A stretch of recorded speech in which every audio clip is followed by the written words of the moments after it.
오늘 함께 나누실 말씀의 제목은 우리들의 믿음입니다. 요한복음 4장 8절에 하나님에 대해서 이렇게 말씀합니다. 하나님은 사랑이심이라. 하나님께서 워낙에 사랑이 크신 분이시기 때문에 하나님을 사랑이다라고 표현하고 있는 것입니다. 그런데 그렇다고 해서 이걸 반대로 사랑은 곧 하나님이다. 이게 올바른 말일까요? 사랑은 하나님이 될 수 없습니다. 누가 뭐래도 하나님은 하나님이어야 합니다. 그 하나님께서 저와 여러분들을 사랑하십니다. 그 하나님께서 신명기 6장 15절에서는 질투하시는 하나님이시다라고 표현이 되어 있습니다. 자, 예를 들어서요. 이제 흔한 가정집 아침의 풍경입니다. 어떤 사람이 출근을 해요. 출근을 하면서 자기가 결혼한 배우자에게 인사를 하는 것이 아니라 자기가 요즘 들어 가장 아끼는 물건을 보면서 이렇게 이야기합니다. 여보, 나 회사 잘 다녀올게. 그리고 인사를 하고 나왔어요. 그 사람이 집에 다시 돌아왔을 때의 그 집안의 풍경은 어땠을까요? 퇴근해서 집에 돌아가면 그 아끼던 물건이 어디 갔는지 사라져 있습니다. 자기가 결혼한 그 배우자에게, 사랑해서 결혼한 그 배우자에게 여보라고 하고 인사를 하고 다녀왔어야 되는데 배우자가 아니라 자기가 아끼던 물건에 여보 다녀올게 하고 인사를 하고 나온다면 그냥 아무것도 아닌 그냥 물건이지만 상대는 질투를 느낄 수 있다는 거죠. 우리는 하나님만 사랑해야 합니다. 그런데 돌이나 나무를 깎아서 만들고 색을 칠해서 그것을 가장 좋은 곳에 세워놓고 그것을 바라보면서 절을 하고 지나갈 때마다 인사를 하고 제물을 바치고 경배합니다. 온갖 미신적인 요소들을 만들죠. 우리의 생활 안에 미신적인 그런 요소들이 얼마나 많이 있나요? 그리고 그것들을 지키려고, 그것대로 살아가려고 노력합니다. 하나님이 아니라 우리의 삶에서는 우상을 숭배합니다. 과연 그 모습을 하나님께서 좋아하실까요? 하나님께서는 우리를 사랑하십니다. 다른 아무것도 아닌 것에 질투하실 만큼 우리를 사랑하세요. 어쩌면 질투가 없는 사랑, 이것을 사랑이라고 말을 할 수 있을까요? 그런데 아까처럼 뒤집어서 질투가 곧 사랑이다, 이렇게 표현할 수 있을까요? 누가 뭐라고 해도 사랑은 사랑이어야 합니다. 이것처럼 우리의 믿음은 믿음이어야 합니다. 오늘 본문에서는 우리가 믿는 그 믿음이 어떠해야 되는지 우리에게 말씀을 통해서 가르쳐주고 있습니다. 우리들이 가져야 할 믿음, 하나님께서 기쁘게 보시는 우리들이 가져야 할 그 믿음이 과연 어떤 믿음이어야 할까요? 첫 번째로 우리들의 믿음은 기다리는 믿음이어야 합니다. 7절입니다. 오직 나는 여호와를 우러러보며 나를 구원하시는 하나님을 바라보나니 나의 하나님이 나에게 귀를 기울이시로다. 미가 선지자가 활동했던 그 당시의 모습은 어땠을까요? 국내적으로는 위정자들, 정치적인 지도자들이 뇌물을 위해서, 자기에게 떨어지는 그 이득을 위해서 재판했습니다. 제사장들은 자기들의 삭슬 위하여서 사람들에게 교훈했고요. 선지자들은 돈을 위해서 사람들에게 점을 쳐주었습니다. 이것들뿐만이 아닙니다. 백성들은 하나님과 우상 사이에서 방황합니다. 하나님만 사랑하는 것이 아니라 하나님도 사랑하면서 동시에 우상도 함께 사랑합니다. 국내적으로는 그랬고요. 대외적으로는 아수르와 바벨론이 호시탐탐 이스라엘을 노리고 있습니다. 유다를 압박하고 있었습니다. 이때에 미가 선지자는 세상에 믿을 사람이 하나도 없다라고 말하고요. 그 끝에 나는 오직 하나님만 우러러보며 하나님만을 바라보겠다라고 말씀을 통해 선포합니다. 우러러보고 바라본다. 이 말은요, 구약 성경에서 히브리어로 야할이라고 되어 있습니다. 이 야할이라는 말은요, 바라보다라는 의미를 가지고 있지만 또한 기다리다라는 의미도 가지고 있습니다. 미가 선지자는 자기가 살고 있던 그 나라의 꼴이 정말 엉망이고 주변의 다른 열강들이 호시탐탐 그 이스라엘을 노리고 백성들은 하나같이 타락해서 정직하게 살고 믿음으로 살려고 하는 그 자신을 못 살게 괴롭히고 핍박하고 있었습니다. 하지만 미가 선지자는 기다렸습니다. 하나님의 때를 기다렸습니다. 오직 하나님의 도우심만을 바라보면서 하나님의 때를 기다렸습니다. 그런데요, 그렇다고 가만히 앉아서만 기다린 것은 아니었습니다. 나의 하나님이 나에게 귀를 기울이시리로다 확신했습니다. 나에게 귀를 기울이신다. 이것이 어떤 의미일까요? 바로 나의 기도에 응답하신다는 것입니다. 가만히 앉아서 하나님의 때를 기다렸다는 것이 아니라 기도하면서 하나님의 응답을 기다리고 하나님의 도우심을 기다렸다는 것입니다. 하나님께서 기도의 응답으로 도우시기까지 미가는 기다렸다는 것입니다. 믿음은 기다리는 것입니다. 믿음으로 기다리면 하나님의 응답으로 역사에 남을 만한 엄청난 우리의 상상을 초월하는 그러한 도움이 반드시 있을 것입니다. 우리가 기도를 했다면 우리는 기다려야 합니다. 기다려야 우리에게 응답이 있을 줄로 믿습니다. 반드시 하나님께서 정하신 그 가장 적절한 그 때에 하나님의 때에 하나님의 방법으로 우리에게 응답하십니다. 우리들의 믿음은 이렇게 기다리는 믿음이어야 합니다. 선교사들이 이제 평양에 들어와서 선교를 시작했습니다.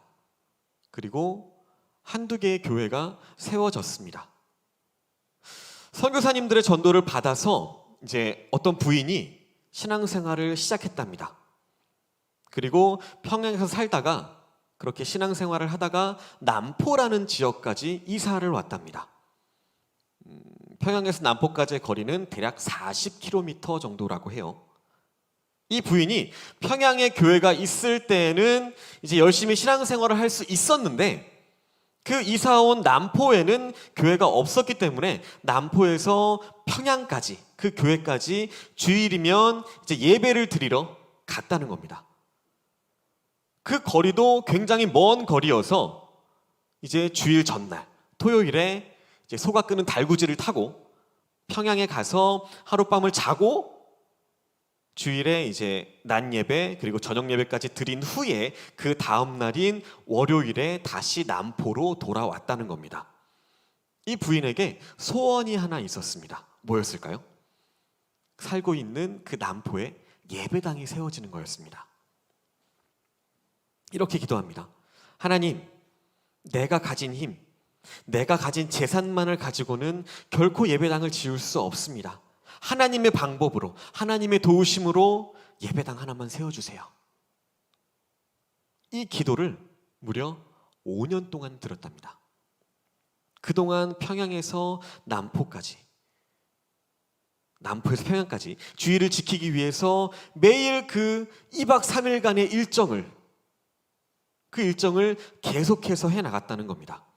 그런데요, 하루는 이상한 일이 벌어져요. 이 소가 끄는 달구지를 타고 두 아들과 함께 예배를 드리러 가는 길이었답니다. 그 도중에 이 아이들이 채찍을 잘못 휘두릅니다. 그래서 지나가던 행인이 크게 다치는 일이 생겼대요. 이 사건이 점점 비화되어서 검찰로까지 넘어가게 됩니다. 그리고 거기서 재판을 받게 됩니다. 이 재판의 쟁점은 과연 이 두 아들 중에 과연 누가 채찍을 휘둘렀느냐. 이것이 이 재판에서 가장 중요한 쟁점이 되었습니다. 두 아들 중에 분명히 누군가는 채찍을 휘둘렀을 거고 그 채찍을 휘두른 사람만 처벌을 받게 된다는 것이었습니다. 두 아들은 모두 자신이 채찍을 휘둘렀다고 말하기 시작합니다. 결론이 안 나니까요, 이 검사가 부인에게 물어봅니다. 부인을 신문하기 시작해요. 그 당시에 이 사건을 가장 가까이에서 목격한 사람이 이 부인이니까. 그래서 계속된 신문 끝에 부인이 두 아들 중에 한 명을 지목합니다. 그 아들은 바로 작은 아들이었어요. 결국 작은 아들이 이 일로 인해서 감옥에 들어가게 됩니다. 부인의 대답을 들은 검사가요, 의문을 품기 시작합니다.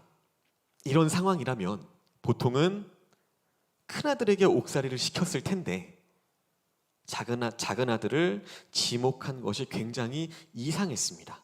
그래서 검사가 부인에게 물어봅니다. 그랬더니 부인이 이렇게 대답하더랍니다. 큰아들은 지금 남편의 전처의 아들이고 작은 아들은 내가 낳은 아들입니다. 그러니까 전실의 소생은 가만히 두시고 내가 낳은 친아들만 벌해 주십시오. 이 검사는요, 이 부인의 말에 감동을 받았답니다. 그래서 이들이 어떻게 해서 그 여정을 하게 됐는지, 왜 남포에서 평양까지 가게 됐는지 이유를 물었고요. 그 부인의 소원이 남포에 예배당을 짓는 것, 이것이 소원이라는 것을 듣고요, 자기 재산을 털었답니다. 그래서 남포에 예배당을 하나 세워주었답니다. 하나님께서 하시는 일은요, 굉장히 신기합니다. 오랫동안 그 땅에 예배당 건립을 위해서 5년 동안 기도해왔던 그 부인의 기도에 응답해 주셨습니다. 우리가 기도하고 기다리면 하나님의 때에, 하나님께서 정하신 그 때에 그것이 이루어지는 역사를 우리가 보게 됩니다. 우리들의 믿음도 마찬가지입니다. 기도하고 기다리면 하나님의 때가 되면 응답받는 역사가 일어납니다. 그때까지 기도하며 인내하며 기다리시는 그 믿음이 저와 여러분들의 믿음이 되시기를 소망합니다. 두 번째로 우리들의 믿음은 소망하는 믿음입니다. 8절에서 9절입니다. 나의 대적이여 나로 말미암아 기뻐하지 말지어다. 나는 엎드러질지라도 일어날 것이요 어두운 데에 앉을지라도 여호와께서 나의 빛이 되실 것이미로다. 내가 여호와께 범죄하였으니 그가 진노를 당하려니와 마침내 주께서 나를 위하여 논쟁하시고 심판하시며 주께서 나를 인도하사 광명에 이르게 하시리니 내가 그의 공의를 보리로다. 악한 사람들은 미가에게 이렇게 이야기합니다. 너 그렇게 네가 옳다고 생각하는 것만 주장하다가 네 인생 끝나는 거 시간 문제야. 한순간이야.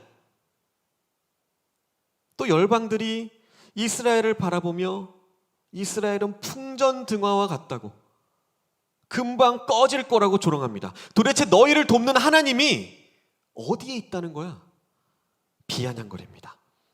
하지만 미가 선지자는 대적들에게 이렇게 말합니다. 기뻐하지 말라. 내가 엎드러질지라도 나는 다시 일어나고 어두운 가운데 앉을지라도 하나님이 나의 빛이 되어 주신다.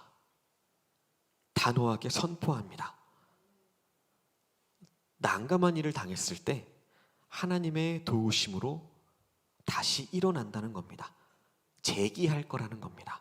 캄캄하고 어두운 가운데, 그 가운데 빛이 들어오면 그것보다 더 좋은 도움이 어디 있을까요?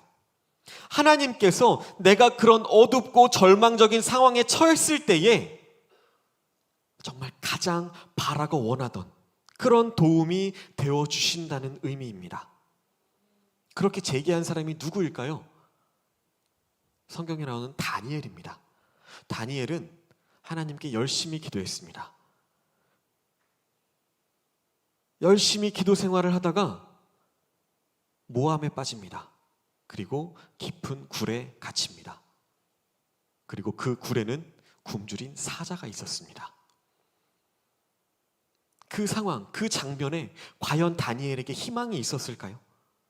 그런데 하나님이 그곳에 미리 천사를 보내주셨습니다. 사자의 입을 봉해 주셨습니다. 그렇게 하나님은 다니엘을 보호해 주셨습니다. 그리고 그 다음날 왕이 친히 찾아와서 다니엘을 꺼내 주었습니다. 죽을 줄로만 알았던 다니엘이 살아 돌아왔습니다. 모든 사람들이 다니엘 이제 끝났어. 걔를 지켜주시던 하나님도 이번엔 별 수 없어. 그렇게 말했습니다. 그를 함정에 넣었던 대적들은 아마 그날 밤에 얼마나 큰 잔치들을 즐기고 있었을까요? 하지만 다음날 모든 것이 바뀌었습니다. 역전되었습니다. 열심히 기도하고 열심히 믿음 생활을 이어왔던 다니엘은 살아남았습니다. 오히려 그를 모함했던, 함정에 빠뜨렸던 그 대적들, 다니엘 대신 사자굴에 떨어졌습니다.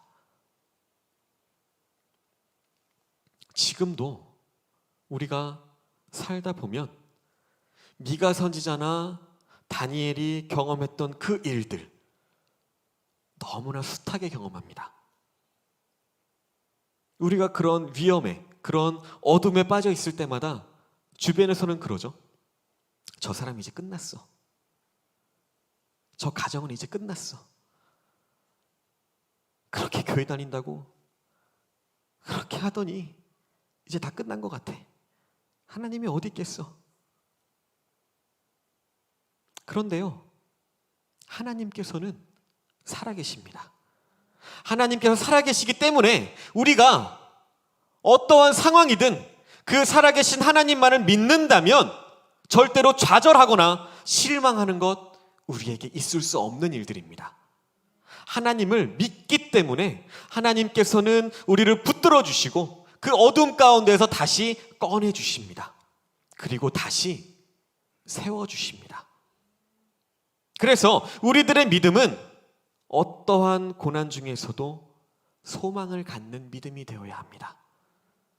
세상이 아니라 오직 하나님만을, 살아계신 하나님만을 바라보시는 그 믿음을 소유하시는 저 여러분들 되시길 소망합니다. 세 번째로 우리들의 믿음은 확신하는 믿음이어야 합니다. 10절에서 13절입니다. 나의 대적이 이것을 보고 부끄러워하리니 그는 전에 내게 말하기를 내 하나님 여호와가 어디 있느냐 하던 자라. 그가 거리에 진흙같이 밟히리니 그것을 내가 보리로다. 내 성벽을 건축하는 날 곧 그날에는 지경이 넓혀질 것이라. 그날에는 아수르에서 애굽 성읍들에까지, 애굽에서 강까지, 이 바다에서 저 바다까지, 이 산에서 저 산까지의 사람들이 내게로 돌아올 것이나 그 땅은 그 주민의 행위의 열매로 말미암아 황폐하리로다. 이 말씀은요, 미가 선지자가 확신을 가지고 그의 신앙을 고백한 내용입니다. 나를 조롱하고 이스라엘을 깔보는 이 대적들아, 너희는 나의 인생 또는 이스라엘의 운명이 끝났다고 이야기하지만 하나님께서 다시 일으켜 주시는 것을 보고 너희들은 부끄럽고 창피해서 얼굴을 들지 못할 것이다. 그리고 또 진흙같이 밟혀질 것이다.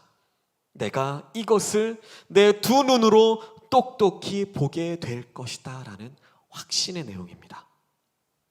그뿐만 아니라 이스라엘이 회복될 것인데 그 지경이 점점 넓혀질 것이다 라는 확실한 믿음의 표현입니다. 그런가 하면 지금까지 대적하던 자들의 집과 땅 황폐하게 될 것이라는 믿음을 가지고 있었습니다. 이런 확신을 가졌던, 확신의 믿음을 가졌던 미가 선지자, 그는 시간이 얼마 지나지 않아서 그 믿음대로 되는 것들을 보게 되었습니다. 때로는요, 우리가 신앙생활을 하다가 넘어질 수 있습니다. 시련, 고난, 이런 데 빠질 수 있습니다. 그런데요, 하나님께서 건져내시는 날, 우리에게 승리가 있다라고 확신하는 믿음, 그 믿음을 우리는 가지고 있어야 합니다. 다른 것보다 확신이 중요하다는 겁니다. 예수님은요, 자기에게 오는 사람들마다 내 믿음대로 될지어다 라고 말씀하셨습니다. 믿음대로 된다는 겁니다. 여러분들은 어떠신가요?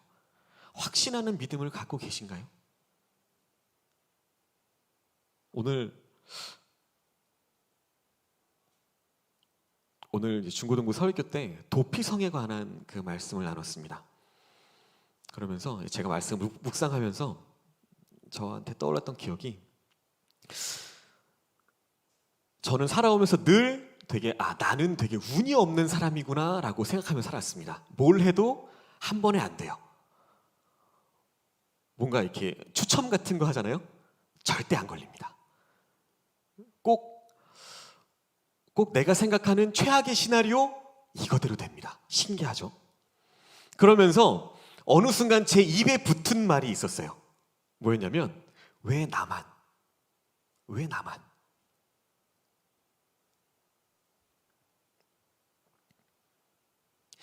하나님께서는요, 우리를 너무나 사랑하세요. 그래서 단 한 명의 억울한 사람도 나오지 않게 하기 위해서 도피성을 만들어 주셨습니다.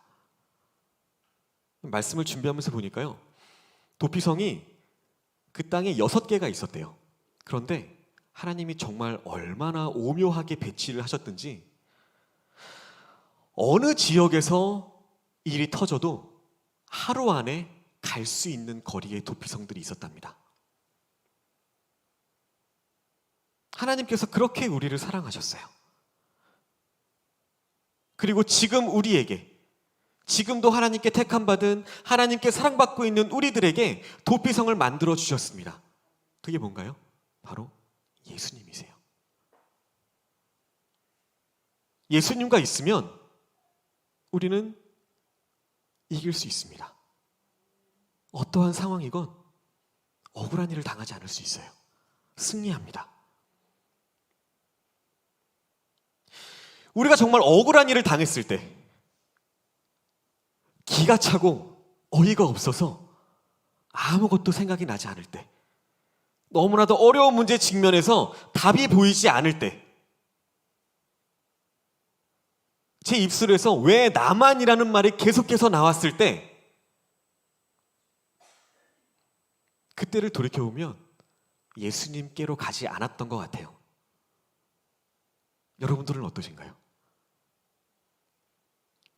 가만히 생각해보면 우리에게 환난이 닥쳤던 그때가 정말 우리의 믿음이 가장 필요한 때가 아니었을까요? 정말 확신에 찬 그 믿음이 가장 필요했을 때가 아니었을까요?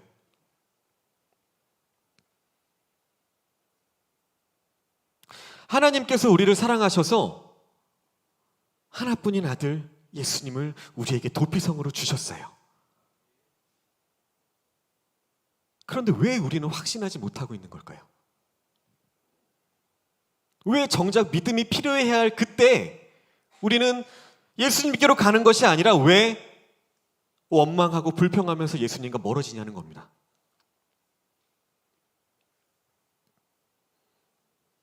아까 교사 모임 한다고 잠깐 모였는데요, 우리 선생님 한 분이 그런 말씀을 하시더라고요. 그 도피성 그 말씀을 들으면서 이게 딱 생각이 나셨대요. 간음했던 여인도 예수님에게 가면 내가 살 것이다라는 확신이 있었다는 겁니다. 어쨌든 간음했던 여인도 예수님과 만났을 때 어떻게 됐나요? 당연히 돌로 쳐 죽임을 당해야 했던 그런 사회였는데도 예수님을 만났더니 살았습니다. 우리는 어떤 믿음을 가져야 될까요? 우리에게도 미가 같은, 다니엘 같은 그런 확신하는 믿음이 있어야 될 줄로 믿습니다.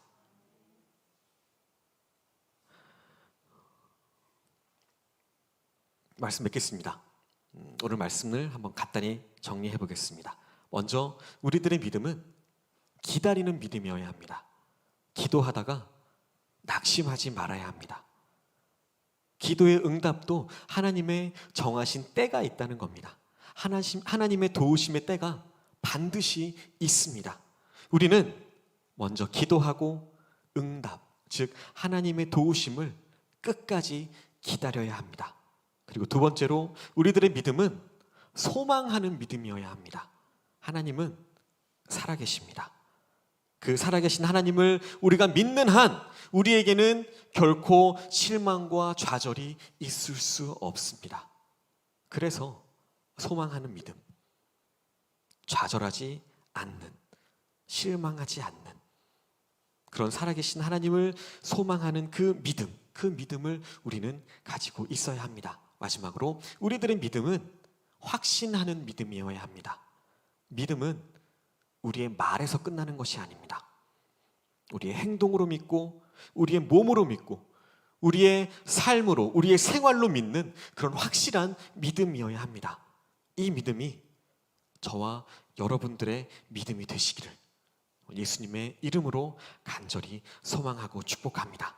함께 기도하시겠습니다.